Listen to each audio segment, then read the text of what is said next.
ปัญญาจิตมื้อนี้เนาะพวกเราทีมงานปัญญาจิตจะมารีแอคชั่นบทฟ้อนขององค์เฮียนปฐมสาธิตซึ่งจะเป็นครูอาสาที่เพิ่นมาฟ้อนในมื้อนี้เนาะแต่ว่าก่อนอื่นเดี๋ยวพวกเราจะมาขายเครื่องก่อนหน่อยนึงขายเครื่องอีหยังเครื่องอย่างละขายอีหยังล่ะเขามีจะบอกเขามีสปอนเซอร์จะบอกเพื่อไว้สปอนเซอร์ค่ะเดี๋ยววันนี้น้องพวกเขาทีมงานปัญญาจิตจะมาเบ้าคำกวดให้ทุกคนฟังเนาะว่าจะเป็นแล้วใดเดี๋ยวเขาไปเบิ่งพร้อมกันเลยไปด้วยใจให้ด้วยค่ะทักกันให้เข้มแข็งเป็นกำลังแห่งเพื่อชาติข้างหวังให้เราก้าวสู่ความสุขใหญ่เมื่อว่าเป็นการเจรจาเดี๋ยวเขาไปดูบทฟ้อนเรียนกันเลยป้าก็เลยหิวข้าวไว้เถอะ อุ้ยเราสวยอ่ะ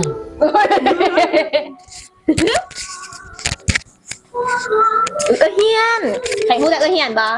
แล้วกินเบียร์เอง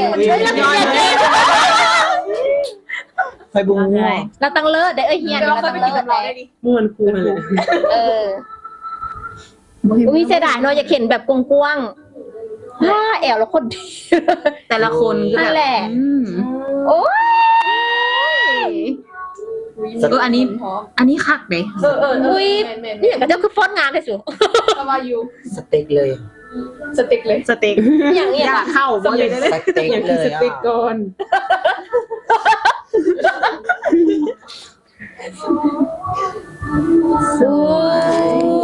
อุ้ยสามคนทั้งหน้าสวยเลยเนาะเราแต่เลิศแต่อย่าง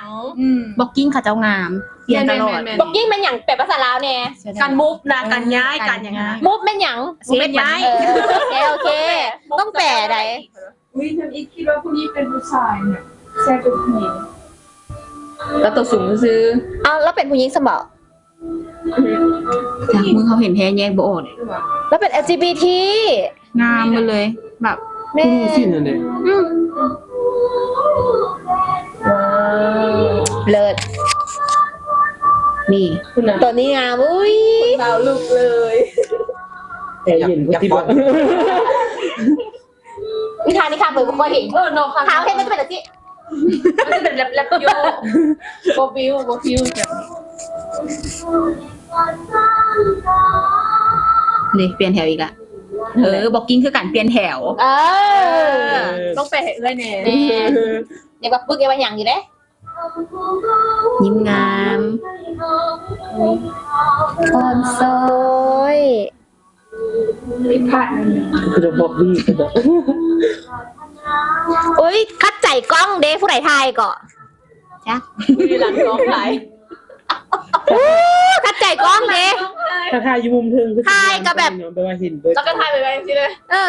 บ่ได้ผู้ใดได้ว่าให้พูดที่อยู่หลังกล้องเขาตอนนี้แล้วเป็นคนทายเป็นตู้แดงคนก็คือเป็นตู้แดงเมตู้หัวแดงๆคนหนึ่งบางทีเราก็ย่างนำบนทัน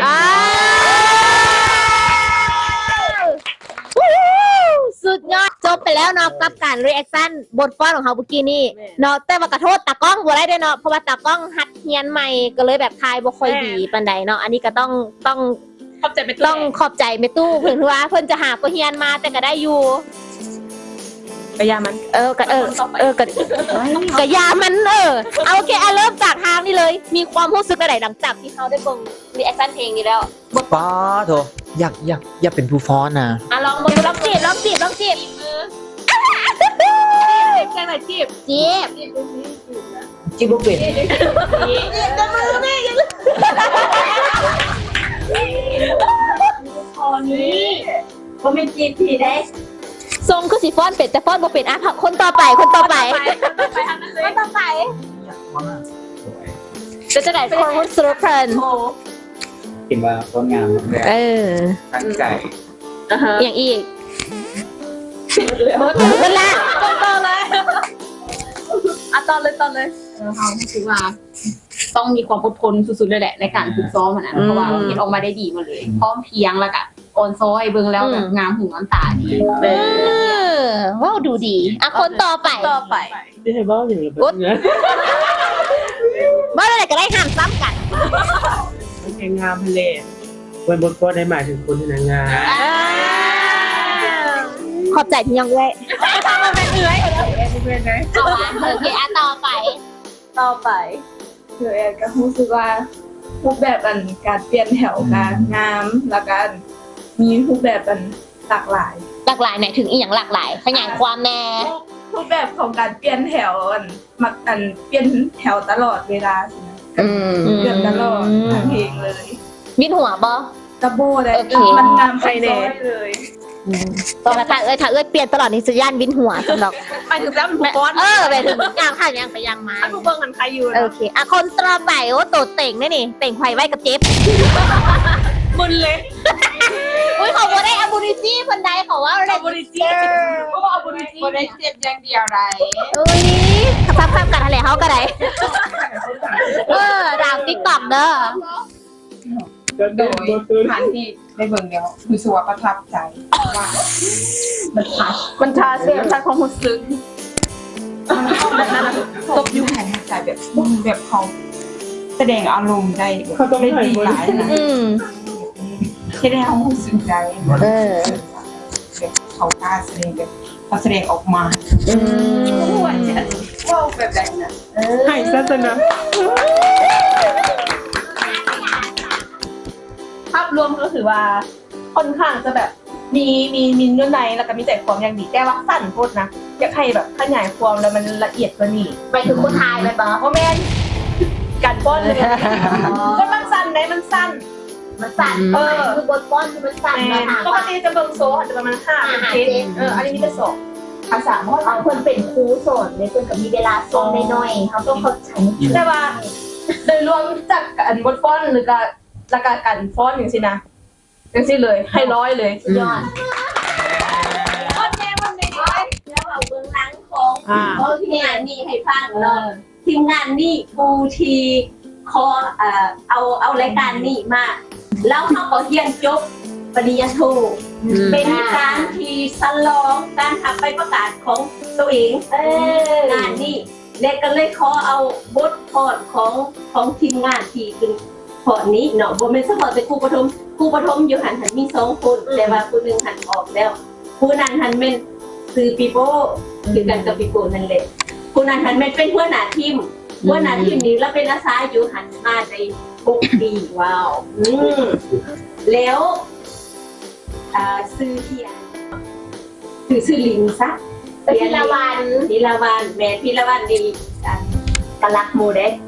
สุดท้ายบ่ให้กูได้รับรู้ว่าตัวเองเงินขอบมีแต่ขอบบ่าบ่ได้มาเรื่องงานนี่แม่นพากันไปสอบศิลปะแล้วก็ดึงเอาหมู่หันมาว่าให้ช่วยเราอยากสู้งานนี้เพื่อเป็นของขวัญให้กับตัวเองประเสริฐบ่และพิลาวันนี่เป็นครูอาสาอยู่หัน5 ปีแล้วแล้วเอาบทตัวนี้มาตัวเองก็เลยทราบซึ่งเป็นอย่างจังไห้เวลาเบิ่งหันทราบซึ่งว่าความรู้สึกของครูอาสาที่บ่มีเงินเดือนกินเลยอยู่หันมาแล้วก็ทุ่มเทเฮ็ดนี้แม่นให้ออกมาจากใจแล้วผู้เลือกซึ่งก็นั่นประวัติของเราที่มักเป็นครูพอเราเป็นทหารพอบ่ได้สนับสนุนให้เป็นครูรับก็เป็นของมึงแล้วก็เป็นโอ้ความจริงดี เหตุการณ์ที่ สุดยอดโตน้อยเรื่องเชื่อชัวดอกคับรถไปเอาใหม่จุดปักเซ่ผุดมาสางเพื่อนนี่เพื่อเขาต้องบึงเป็นตัวแบบที่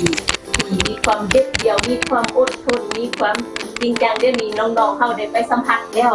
ว่าความเป็นส่วนตัวของเราการที่เราติดเมียนสื่อสารถือว่าเป็นคนที่มีความมุ่งมั่นก็จบปริญญาโทเป็นอาสามาปีไป5 ปีแล้วที่ว่าสักซึ่งในบทพรที่เราเอามาแบบว่ามันออกมาจากใจเราแท้ๆที่มันแสดงในเห็นเรื่องความหักและสิทธิ์ โอเคสมมติว่าสิ่งสำคัญต้องตัวเองนะพูดกันด้วยเนี่ยนะเพราะว่าเราก็เป็นอาสาสมัครของศูนย์ให้นุ่มจนเห็นเราป้อนหลายงานแล้วเนาะแต่ละงานที่ป้อนคือก็ว่าหลายเห็นเวลาเห็นคนอื่นป้อนหรือว่าเขาได้เห็นการแสดงของแต่ละข้างนะมันมีความรู้สึกแบบว่าคนนางลูกแล้วแบบประทับใจคือโซนจากที่ได้เบิ่งที่ได้เรียนอยู่มหาวิทยาลัยแห่งชาตินี่เนาะคณะศึกษาศาสตร์ก็เป็นคณะหนึ่งที่โคตรงาม ไม่ได้ย่อขนาด บ นี้ ริยองแต่ว่าฟ้อนงามที่หลีคือ จะมีคนฟ้อนงามแล้วแบบเวลาเขาจะขึ้นเวทีอะนะดนตรีที่มันแห้งๆบวกกับท่าเต้นกับเจ้าฮอยนิ่งโคบออนซอยกับเจ้าอะไรแบบมันช่วย มันแบบ มันมูดมันเข้ากัน แม่นั่นแหละก็คือแบบความประทับใจของคนลาวเขาก็คือการฟ้อนคือแบบ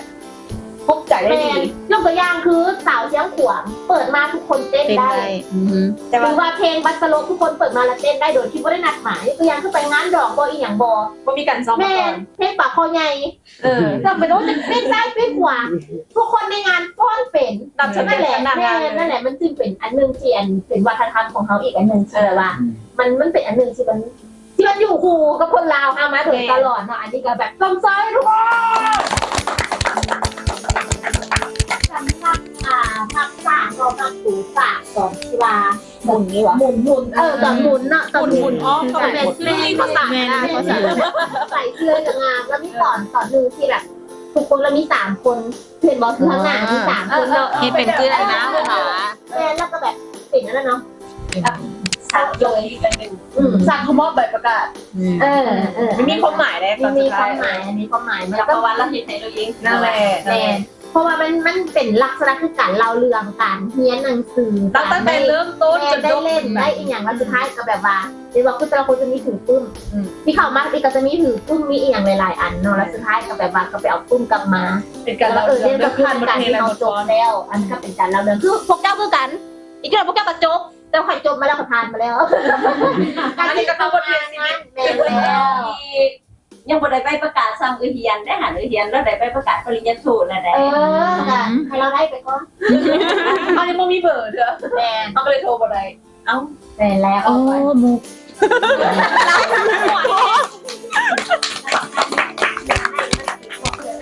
คือว่านักเรียนเจ้าฝึกมันก็คือกันกับประเพณีที่เฮาเฮียนจะมีฝึกเอาไปยายให้นักไขกันแล้ววันนี้เวลาได้ครูสอนแล้วได้ครูอันเป็นเรื่องที่ยิ่ง อันนี้งาม แม่และนี่ก็จะเป็นการเรียกชั่นบทฟ้อนของพวกเราเนาะจบไปแล้วที่มาอีกอันนึงก็คือแมนเพลงดนตรีเนาะแล้วก็การเล่าเรื่องราวบวกกับดนตรีบวกกับคำว่าภายงานก็คือเนื้อเพลงที่เพิ่นได้นำมาฟ้อนนะมันก็แบบเข้ากันดีแล้วมันสื่อความหมายได้หลายอันยกตัวอย่างคือปออกกบสีจุลมณีเนาะน้ำตาแตกน้ำตาแตนก็ย้อนมาคนเห็นซาบซึ่งในสิ่งที่ลูกศิษย์คณะเสื้อพอกเสื้อผ้าแล้วเป็นการแบบมาฟ้อนแบบนี้ให้กับทุกคนเนาะอันนี้ก็เป็นอีกอันนึงที่แบบว่าเคียงคู่กันกับเฮามาตั้งนาน ตั้งแต่ธรรมดาก็เลยตั้งตัว ได้จะพาไปอีกนั่นก็คือผู้ที่นำเอามาแสดงนี่แม่นอยากซื้อให้เห็นว่าความหักในอสิครูนั่นคือธีรวัตรซื้อหลินละเหียนผู้ที่แสดงเป็นครูที่มาละทั้งเป็นอาสาแล้วก็ประสบผลสำเร็จแล้วก็มาแสดงเห็นเป็นของขวัญให้ตัวเองนี่แหละลูกๆบ่ท้าให้ผู้ใดให้ตัวเองค่ะซึ่งในอาชีพเฮาในสิ่งที่เฮามักนี่เฮาเฮ็ดขึ้นมาเป็นของขวัญตัวเองอันนี้ส้มเสยที่สุดเนาะคือว่ายอด หากว่าบ่มีอย่างแรกเนาะกาฮับอิทกับแมนเพลงดี แม่ เนื้อในการฟ้อนนี่คือว่าบล็อกกิ้ง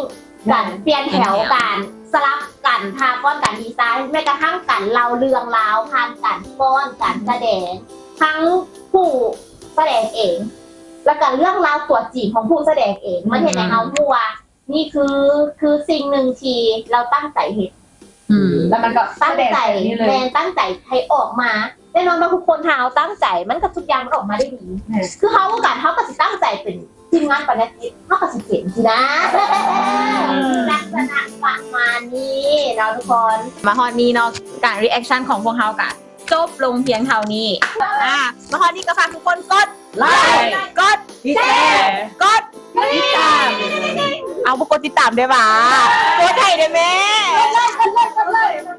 ท้ายสุดนี่เนาะพวกเราทีมงานปัญญาจิตเนาะเมื่อใดจะมารีแอคชั่นให้เบิ่งอีกหรือว่ารีแอคชั่นอีกอย่างอีกฝากทุกคนติดตามพวกเราเลยเด้อสำหรับวันนี้ขอบคุณค่ะว่าสบายดี